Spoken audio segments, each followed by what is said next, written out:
Assalamualaikum warahmatullahi wabarakatuh. Kami dari kelompok 5 yang beranggotakan saya sendiri, Anissa Mutia Iksani, NPM 20101020663, dan Nabila Raihanisa, NPM 20101020005, serta Siti Elisna Mitwi Ananti, NPM 20101020057, akan mempresentasikan tentang liabilitas jangka pendek. Karakteristik penting liabilitas. Yang pertama merupakan kewajiban gini, yang artinya yaitu sudah terjadi transaksi yang menimbulkan kewajiban untuk membayar. Yang kedua, timbul dari peristiwa masa lalu.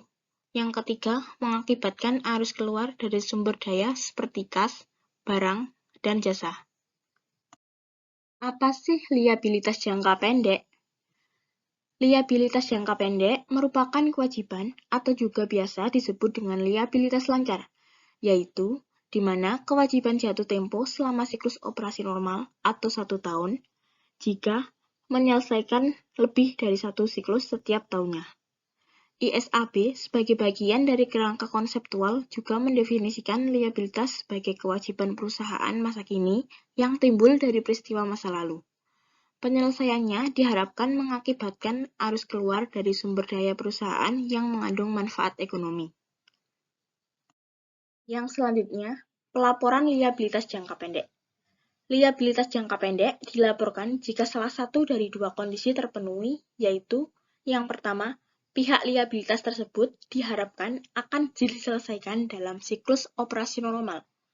Yang kedua, liabilitas tersebut diharapkan akan diselesaikan dalam waktu 12 bulan setelah tanggal dari pelaporan. Siklus operasi. Siklus operasi adalah periode waktu yang berlalu antara perolehan barang dan jasa yang terlibat dalam proses manufaktur dan realisasi kas akhir yang dihasilkan dari penjualan dan penagihan berikutnya. Yang termasuk liabilitas jangka pendek umum yaitu yang pertama utang usaha, yang kedua wesel bayar, yang ketiga bagian lancar dari utang jangka panjang, yang keempat kewajiban jangka pendek yang diharapkan akan dibiayai kembali, yang kelima utang dividen, yang keenam uang muka dan deposito pelanggan, yang ketujuh pendapatan diterima di muka, yang kedelapan utang pajak penjualan, yang kesembilan utang pajak penghasilan, dan yang terakhir yang ke-10 liabilitas terkait karyawan. Yang selanjutnya adalah utang usaha atau account payable, merupakan saldo yang harus dibayarkan kepada orang lain untuk barang, perlengkapan atau jasa yang dibeli dengan pembayaran kemudian. Utang usaha timbul karena jeda waktu antara penerima jasa atau perolehan hak. Persyaratan penjualan yaitu misalnya 2/10, N/30, atau 1/10. Selanjutnya yaitu wesel bayar atau notes payable, merupakan janji tertulis untuk membayar sejumlah uang tertentu di masa depan sesuai tanggal yang ditetapkan. Perusahaan mengklasifikasikan wesel sebagai liabilitas jangka pendek atau panjang sesuai dengan tanggal jatuh tempo pembayaran. Wesel mungkin berbunga dan tak berbunga.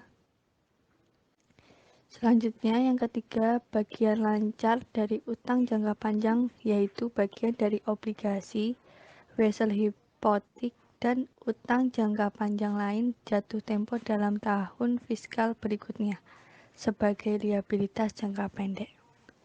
Dan yang keempat, kewajiban jangka pendek yang diharapkan dibiayai kembali yaitu kewajiban jangka pendek utang yang dijadwalkan akan jatuh tempo dalam 1 tahun setelah tanggal laporan perusahaan posisi keuangan atau dalam siklus operasi normal. Yang kelima adalah utang dividen.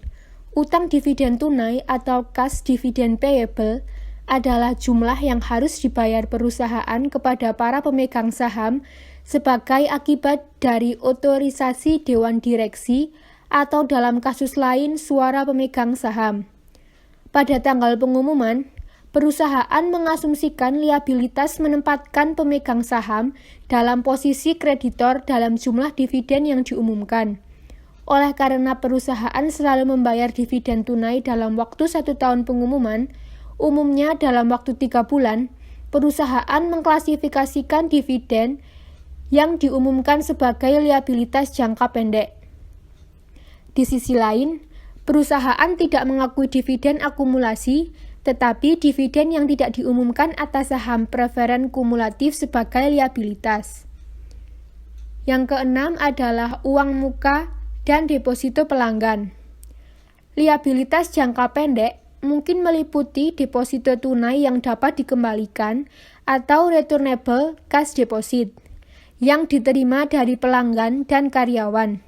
Perusahaan dapat menerima deposito dari pelanggan untuk menjamin kinerja kontrak atau jasa atau sebagai jaminan untuk menutupi pembayaran kewajiban masa depan yang diharapkan. Misalnya, perusahaan seperti Altercrop sering membutuhkan deposito pada peralatan yang digunakan pelanggan untuk terhubung ke internet atau mengakses jasa lainnya. Alten juga dapat menerima deposito dari pelanggan sebagai jaminan untuk kemungkinan kerusakan aset. Yang ketujuh adalah pendapatan diterima di muka. Pendapatan diterima di muka sendiri memiliki arti proses di mana perusahaan menerima pembayaran dari pelanggan sebelum pelanggan itu menerima produk atau lainnya. Selanjutnya, nomor 8 adalah utang pajak penjualan. Utang pajak penjualan merupakan utang perusahaan pada kantor pajak atas sales tax yang dipungut oleh perusahaan dari pelanggan atas penjualan barang atau jasa. Tarif sales tax dititipkan oleh kantor pajak dikalikan dengan sales atau net sales penjualan bersih. 9. Utang pajak penghasilan. Utang pajak penghasilan merupakan pajak penghasilan atau berdasarkan penghasilan kena pajak yang belum dibayarkan perusahaan kepada pemerintah. Sebagian besar, pajak penghasilan bervariasi sesuai dengan jumlah laba tahunan. Dengan menggunakan informasi terbaik dan pertimbangan yang tersedia, bisnis harus mempersiapkan pengembalian pajak penghasilan dan menghitung utang pajak penghasilan yang diperoleh dari operasi pada periode berjalan. Perusahaan harus mengklasifikasikan utang pajak pada laba neto sebagai liabilitas jangka pendek yang dihitung pada pengembalian pajak. Yang terakhir adalah liabilitas terkait karyawan. Perusahaan juga melaporkan sebagai jumlah liabilitas jangka pendek yang harus dibayarkan kepada karyawan untuk gaji atau upah pada akhir periode akuntansi. Selain itu, perusahaan juga sering melaporkan hal-hal berikut terkait dengan kompensasi karyawan sebagai liabilitas jangka pendek. Yang pertama adalah pemotongan gaji, yang kedua cuti berbayar, dan yang ketiga bonus. Baik, sekian presentasi dari kelompok kami. Apabila ada kesalahan, kami mohon maaf. Wassalamualaikum warahmatullahi wabarakatuh. Terima kasih.